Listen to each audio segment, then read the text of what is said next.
May sign-ups tayo this later. It's a GLC every Thursday nights. Okay. And another announcement, actually yung huling usapan is, are there any talented people here in music? Talented people? We would like you to sign up also later kasi it's either you know how to play instruments, you can sing, you can approach si Kuya Dennis. We need volunteers for music if you want also. And siguro last announcement, as discussed with the security bank executives, do you want to have a retreat getaway? Okay. Ito kasi maging sponsored by Security Bank for those people attending here. Sponsored by Security Bank. So we'll have a sign-up sheet later if you want to join. Overnight lang siya eh. It's in Mount Makiling Recreation Center. So may mga sign-up sheet. So later, Thursday nights, for the GLC Thursday nights, we have also for, if you want to volunteer for music, and last is for the retreat getaway, sponsored by Security Bank. Okay. Actually, may good news and bad news ako. Anong sunayin nyo? Nine ko. Bad muna. Actually, si Sir Bong, wala na naman boses because he'll be speaking the whole day this Sunday in front of 30,000 people. But we have a good news. Gwapo ulit yung speaker natin today. Well, usually, if Sir Bong is not speaking, siya lagi yung tiyatap na speaker for the longest time. Actually, talaga din sila may kasama yan. So, before I ask our speaker, let's pray first. Father, just thank you for this time as we have this session together. Let us learn. Allow us to be fruitful with our lives. Bless our speaker, Brother Anthony Roberto, as he encourages us how to live our lives in fruitful lives also. And we live all these things to you in Christ's name. Amen. Let's welcome Brother Anthony Roberto.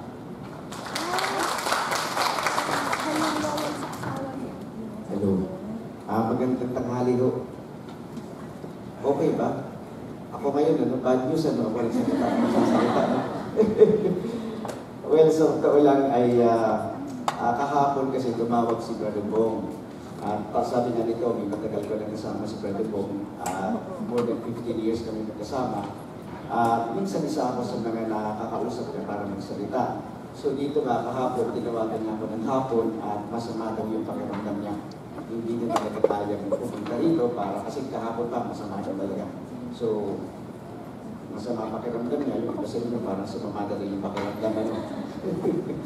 So totoo lang, napakahirap pumalit sa pulpit ni Pastor Bong. Kasi nga alam naman natin yung kanyang intensity, alam natin kung paano siya magturo, kung gaano siya ka-gifted, ano.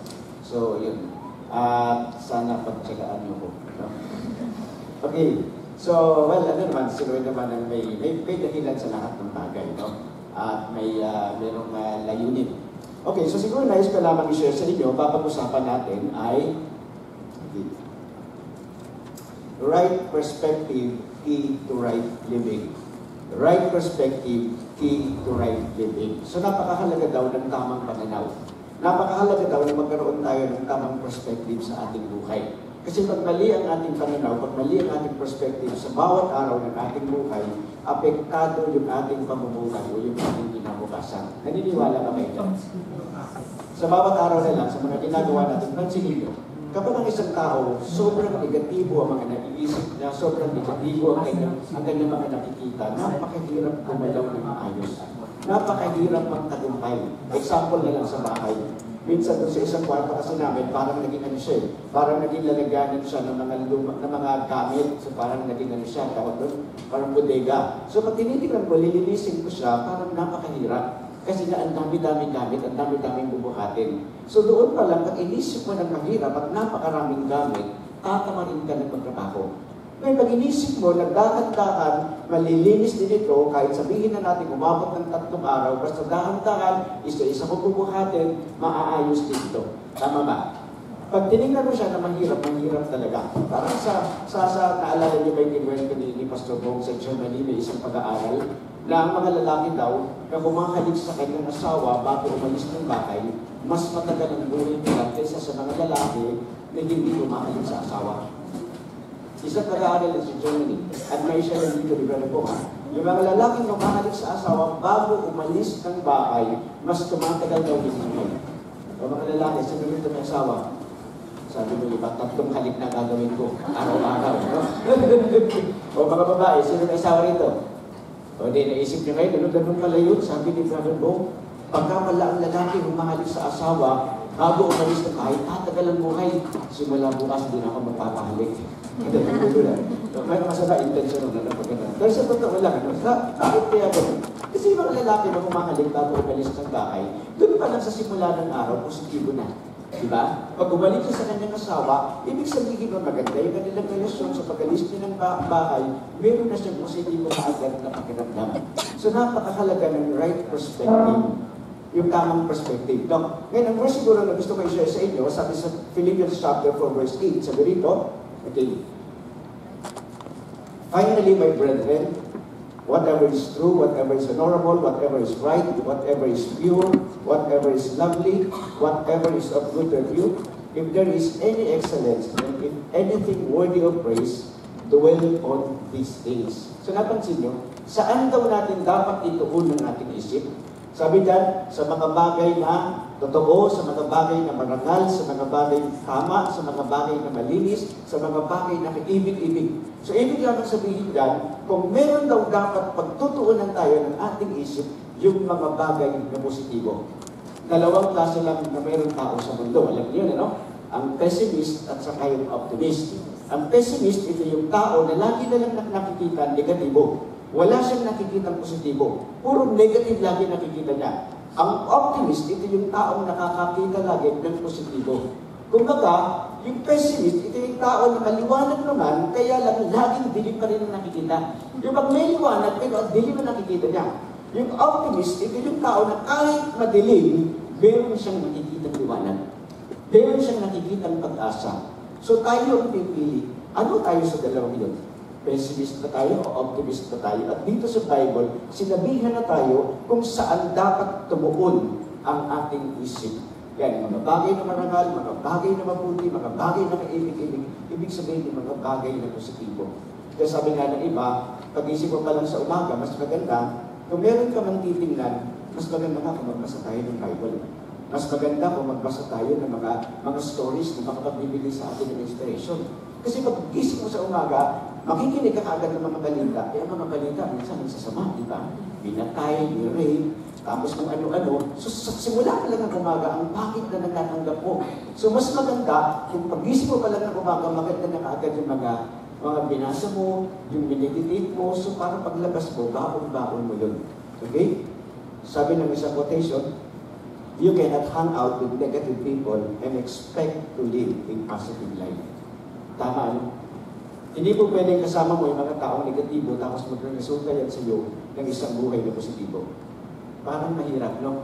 Pag ang mga kaibigan mo, pag ang mga taong gusto mo laging kasama, mga taong negatibo, asahan mo na ang magiging resulta niyan, magiging negatibo kang tao. Kasi gusto ko silang kasama eh.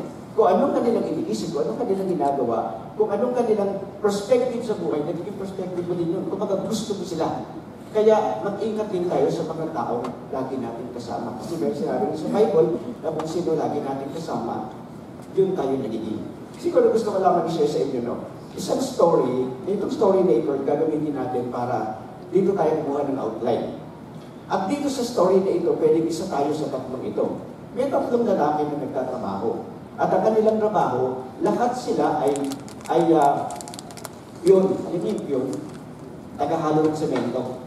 So naghahalo sila ng semento, habang naghahalo sila ng semento, tatlo sila, may lumapit sa kanila. At tinanong yung isa, sabi sa isa, kumusta anong ginagawa mo? Well, sabi nung una ito, ang init-init, nakakaasa, naghahalo ng semento, araw-araw na lang ganito, nakakabuisit, ang bigat-bigat, nakatingin yung foreman, araw-araw na lang, ang bigat-bigat, ang init-init, nakakapagod, tapos yung foreman, lagi pa nakatingin, kaya sabi niya, nakakaasar, araw-araw na lang ganito buhay. Yung pangalawa, tinanong, ikaw, kumusta anong ginagawa mo? Sabi ng pangalawa, ito, mabigat, mahirap, mainit, nakatingin lang yung foreman, pero okay lang. Basta ang mahalaga, sa pagkatrabaho mo ito, kumikita ako, sa pagkilay para kumita, para makakain ko ang aking pamilya. Basta makaraos ang aking pamilya, okay na yun. Yung pagkatlo, tinanong, ikaw, kumusta? Anong ginagawa mo? Sabi ng pagkatlo, hindi mo na nakita. Nagtatayo kami ng gusali. Nagtatayo kami ng building. Dito mo, mataas na yung aming itinatayo. Tatlong trabahador, pare-pareho ng trabaho. Pare-pareho sila doon, pero magkakaiba sila ng perspective sa kanilang ginagawa. Tama. Ganyan din tayo. Pare-pareho tayo nagtatrabaho, pero iba-iba yung ating perspective sa buhay. Iba-iba yung perspective natin sa ating mga ginagawa. Pwedeng isa tayo sa tatlong yan. No? Kaya meron tatlong perspectives dito. Una, sabi niya, life yung una, ang tingin niya sa trabaho, life is a curse. Ang trabaho para sa kanya, ito ay isang sumpa. No? So isipin niyo, everyday na lang napapasok siya, everyday nagigising siya, everyday napupunta siya sa trabaho, lagi niya iniisip, ang bigat-bigat na nagbubuhatin ko, pinit-pinit, nakakapagod, so tingin mo sa trabaho mo, sumpa. Kayo, ano tingin mo sa trabaho niyo? Everyday ba nagigising kayo, lagi ka excited na magkatrabaho kayo, kung accountant ka, excited ka na bilang accountant, kung engineer ka, excited ka para bilang engineer. So tayo ay papasok na nabibilitan lang, parang asal na asal sa gagawin natin, sumpa ang tingin natin sa trabaho. Hindi lang sa trabaho minsan. Minsan may mga tao ang tingin sa kanyang buong buhay, sumpa. Minsan sa pamilya nga, di ba? Sa mag-asawa. Minsan tingin ng isa't isa, sumpa. Hindi totoo yan, nakakalungkot. May mag-asawang ganun. Tanongin ko kayo, pag uwi kayo sa bahay, mamayang hapon, excited ba yung makita asawa niya? Hindi kayo iba, amen. Yung iba siguro parang, di ba, pagka-uwi lalaki, sasabihin ng lalaki, ay, naku, makikita ko na naman yung problema ito. Hindi babae naman, ay, naku, uuwi naman yung demonyo ito. Hindi na sila excited. Hindi nila nakikita ng blessing ng isa't isa sa kanila. At yun ang nakakalungkot. Pag ang tingin mo na sa pamilya mo, pag ang tingin mo sa trabaho mo, pag ang tingin natin sa buhay natin, ay isa ng sumpa. Marami mag-asawa ka rin. Nakakalungkot na kami ka rin tingnan sila. Pero kada mag-asawa, lagi sila nag-aaway. At grabe yung away nila, ayaw nila magkasundo. So, bilang pumunta sa kanilang kaibigan, sabi sa kanila, siguro, makinig kayo ng church, makinig kayo ng pastor. Para naman magkasundo kayo, grabe yung away nyo. Sabi ng babae, oo, atin kami, pamilya kami magsama. Dapat hiwalay kami. Sabi ng lalaki, oo, mas gusto ko hiwalay, dapat magsama kami. Sabi ng babae, sige, ikaw unang atin ha. Sabi nga, sige, ako unang atin, gusto ko sasama. Asal sila sa isa't isa. So pagdating ng lalaki, Sunday, doon nakinig ng lalaki, pag-uwi, sabi ng babae, ano kaya? Ano kaya nangyari? Natutulan niya doon. Yung pagdating ng lalaki, grabe yung lalaki. Binuhat yung babae, pinasan yung babae, sabi ng babae, okay ah, okay pala, maganda pala yung nakakinggan niya doon. Sabi ng babae, bakit mo ko pinasan, bakit mo ko binuhat? Kasi sabi ng pastor, pasalin ang krus, ang krus problema. Kaya pinapasan kita, binubuhat kita. Sabi ng babae, gano'n ha, hindi nakasama yung babae, sabi ng lalaki, hindi ko na ako Sunday. Hindi babae natin sa Sunday. Pagdating ng Sunday, uwi yung babae, pag-uwi, eto ko yun. Sabi ng lalaki, o pakinggan mo. Sabi ni pastor, sumama ka daw sa akin sa linggo. Ha? Kasama ko sa linggo? Bakit? Kasi may isang lugar na binagyo. At sabi ni pastor, mag-donate sila. Lahat ng walang gamit sa kahit donate kita. Kasi wala kang gamit, wala kang silbi. Yun na, nakakalungkot. Bakit lang mag-asawa, may pamilya, may mga tao magtatrabaho, minsan ang tingin natin sa ating mga ginagawa at sa mga bagay na meron tayo, parang isang sumpa. Nakakatakot. Meron isang nabasa ko, sabi niya rito, basahin natin. If you marry the right person, every day is Valentine's Day. Actually, wala naman talagang tamang tao eh. Meron hindi pagkakaunawaan, pero pag nagmamahalan kayo, masaya yan. Kaya parang Valentine's Day yan. Marry the wrong person, every day is Martyrs Day. Hindi no, Martyr, pag mali ko yun na parang, marry a lazy person, every day is Labor Day. Kasi pagkatamad siya, ikaw lahat magkakabaho, no? Kaya gagawa ka. Marry a rich person, every day is New Year's Day. You marry an immature person, every day will seem like Children's Day. You marry a cheater or liar, every day will become April Fool's Day. Don't get married, then every day is Independence Day. Kasi hindi ka walang asawa. Kasama, di ba Independence Day? Every day? No? So, kung titignan natin na, yan, sabi lang naman nila yan. Pero sa totoo lang ay, marami tayong mga karanasan sa buhay. Marami tayong iba-ibang ating pananaw sa ating buhay. Iba-ibang pananaw natin sa trabaho. Iba-ibang pananaw natin sa ating pamilya. So, yung una, ang pananaw niya sa kanyang trabaho, isang sumpa. Kaya hindi siya pwede magtagumpay. Kapag tinitingnan mo, isang gawain mo, ang pamilya mo na isang sumpa, hindi pwede maging magtagumpayan. Kasi hindi mo na mabibigay yung best, hindi mo na mabibigay yung effort mo, hindi mo na mabibigay yung energy, hindi mo na magsasacrifice kasi tingin mo sumpa. No? Actually, may mga tao sa Bible na kung saan ay nakaranas din naman ng ano. Na parang may pagkakataon sila na parang gusto na din papatayin. Kaalala ba kayo sa Bible? No? Yan. Sabi dito, si Elijah yan. Sabi dito, but he himself went a day's journey into the wilderness and came and sat down under a juniper tree. And he requested for himself that he might die and said, it is enough. Now, O Lord, take my life, for I am not better than my fathers. Yan si Elijah. Yan yung pagkakataon na kung saan hinahanap siya ni Jezebel. Si Jezebel ay asawa ni King Ahab. So, isang reyna. So ito si Elijah, dumating siya sa pagkakataon na nagsabi siya, Lord, patayin mo na po ako. No? Kumbaga nagkaroon siya ng pagkakataon na kung saan ay nagkaroon siya ng depression. Na gusto niya nang mawala sa daigdig na ito. Nakakaranas pa kami ganyan. Na minsan nasasabi natin na, Lord, mas maganda pang mawala na lang ako sa mundo kaysa ganito ang buhay ko. Tapos isang example, si Moses. Si Moses, sabi ni Moses, I alone am not able to carry all these people because it is too burdensome for me. So if you are going to deal thus with me, please kill me at once if I have found favor in your sight and do not let me see my wretchedness. So ito naman si Moses. Ang kanya naman depression, yung pagkakaong inilabas niya sa Egypt, nagiging problema niya. Ang titigas ng ulong, kukulit. Lagi na lamang gustong sumuway sa Diyos. Lagi ko, anong hindi? Binigyan ng mana, ng tinapay. Ito naman, sabi naman nila, buti pa doon sa Egypt, kumakain kami ng isda, kumakain kami ng karne. Pero dito sa wilderness, wala kami makain, puro na lang patinapay. Kaya itong si Moses, nagalit na talaga, napagod na. Kaya dumating siya sa time na nagsabi siya, sabi nga, please kill me at once. So minsan may mga pagkakataon sa buhay ng mga taong ito na nakaranas sila ng ganoon. Kaya na, maganda lang sa kanila, isang pangyayari lang yan sa buhay. Hindi yan pang araw-araw na sinabi na ni Moses at sinabi na ni Elijah. Ang nakakatakot kasi, pag pang araw-araw na, yun ang ating sinasabi doon, patayin mo na ako. Walang kwenta ang buhay ko. Walang kwenta, wala akong pag-asa. Mahirap ang buhay ko. So, ang tingin mo, sumpa ang buhay. Kaya nakakatakot din kasi. Kaya mag-ingat tayo, no? Ang perspective kasi natin, ang pananaw natin, ang mga prinsipyo natin, depende yan kung ano mga iniisip natin. Depende yan kung ano mga tinitingnan natin. Depende yan kung ano ang ating mga pinapakinggan. Kung ang mga iniisip natin ay mga bagay na hindi maganda, o yung kakalitaran ng Philippians chapter 4 verse 8, sigurado, apektado tayo. Kapag tinitingnan natin ay mga bagay na hindi makatutulong sa ating mabuting pagkatao, hindi makatutulong sa ating relasyon sa Diyos, hindi makatutulong sa trabaho, sa pamilya, makakasira yan sa atin. Kapag ang ating pakikinggan ay hindi makabagay din na makatutulong sa ating buhay, masisira ang ating pagkatao. Kaya ingatan natin ang ating mga pinapakinggan. Alala ko lang si Francisco, meron siyang libro na nabasa ko dati, matagal na. Meron siyang kwento doon, nagandang 4 na lalaki na mga anak ng kanilang asawa.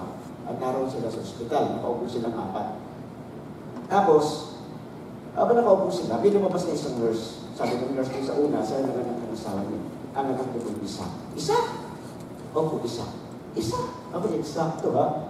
Alam mo ba kung saan ako nagtatrabaho ng company? Ako'y nagtatrabaho sa One World Company. Eksakto, yung company ko, one din ang anak ko. One World, that one. Okay. Lumabas sa pangalawang nurse at sabi ko sa pangalawang, saan ang anak ang asawa niyo? Ang anak niyo po yung kambal, dalawa. Twin. Twin? Uy, eksakto. Alam mo ba kung saan ako nagtatrabaho ng company? Ako'y nagtatrabaho sa Minnesota Twins. Eksakto. Kung anong company, hindi ng anak ko. Twin din ang anak ko. Yung pangatlo, dito ba sa nurse, sabi sa'yo ng anak ng asawa niya, at ang anak niyo po ay triplets. 3. Triplets? Alam mo ba kung saan akong company nagtatrabaho? Ako'y nagtatrabaho sa 3M Company. Eksakto. Kung anong company, hindi ng anak ko. Yun ang narinig ng pangapat yung kwento na yun, bumagsak, kinakabahan. Kasi kayo kinakabahan, kayo bumagsak. Kasi baka yung pangyari sa akin, kung anong company ko, hindi ng anak ko. Saan pa kayo nagtatrabaho? Sa 7-Eleven. Hirap ka naman doon, 7-Eleven. So, 7 times 11, 77. Buti nga, hindi sa 700 club. Pero sa totoo lang, Ano nangyari sa kanya? Na-apektuhan siya ng mga kwento na kanya narinig. Hindi naman siyempre totoong story yun. Hindi naman totoong nangyari yan. Kwento lang yun, ano? Na ang lesson dito, anumang mga bagay na naririnig natin, na-apektuhan tayo. Kaya pag mali ang paggamit natin sa tenga natin, sa mga mata natin, sa ating pagiging at sa ating pag-iisip, apektado ang ating perspective sa ating buhay. No? Meron isang picture na gusto kong pakita sa inyo. Ayan. May tao bang ganyan? Grabe mo, dami ng saksak sa katawan. No? Ayan, nandiyan yung mga kalibigan sa taas, sinaksak siya, nandiyan yung disappointments, nandiyan yung stress, nandiyan yung confusion, nandiyan yung betrayal, nandiyan yung expectations, nandiyan yung frustration, heartbreak, loneliness, option, tapos yung mga fake friends pa nasa baba. Tapos sabi niya pa, I'm okay. Hindi, no? Pag titignan niya yung picture na yan, sino naalala niya sa Bible? Pwede ba ganyan? Ang dami ng problema niya. Pwede kaya yan? Si Job. Actually, si Job, pinag-aralan mo, grabe. Ang daming tama ni Job. Diba? Ubus lahat ng kanyang mga hayop. Ubus lahat ng kanyang anak, 10. Tapos, nagkaroon pa ng malubhang karamdaman. Tapos, sabi ng asawa niya, sumpain mo na ang Diyos. Tapos, sabi ng mga kaibigan niya, kaya ka nagkakaganyan kasi nagkasala ka sa Diyos. So, lahat kalaban niya. Kalaban niya mga pangyayari, kalaban niya ang asawa niya, kalaban niya ang mga kaibigan niya. Pero ang maganda ni Job, alam niya kung sino ang kakampi niya sa mga problema niya. Alam niya na ang kakampi niya sa oras ngayon. Sa dami ng problema ang dinaanan niya, ang pinakamagandang kakampi ay walang iba, kundi ang Diyos. Kaya nga nasabi ni Job, no? Si Job ang pinakamayamang tao ng panahon niya sa lugar niya. Sa silangan, sabi sa Bible, lahat ng yaman ubos, lahat ng anak ubos, tapos nagkaroon pa naman ng kahamdaman. Pero sabi ni Job, lumabas ako sa ng nanay ko na walang dala. Lalabas din ako sa daigdig ito ng walang dala. Bakit? Ibig sabihin para kay Job, ang totoong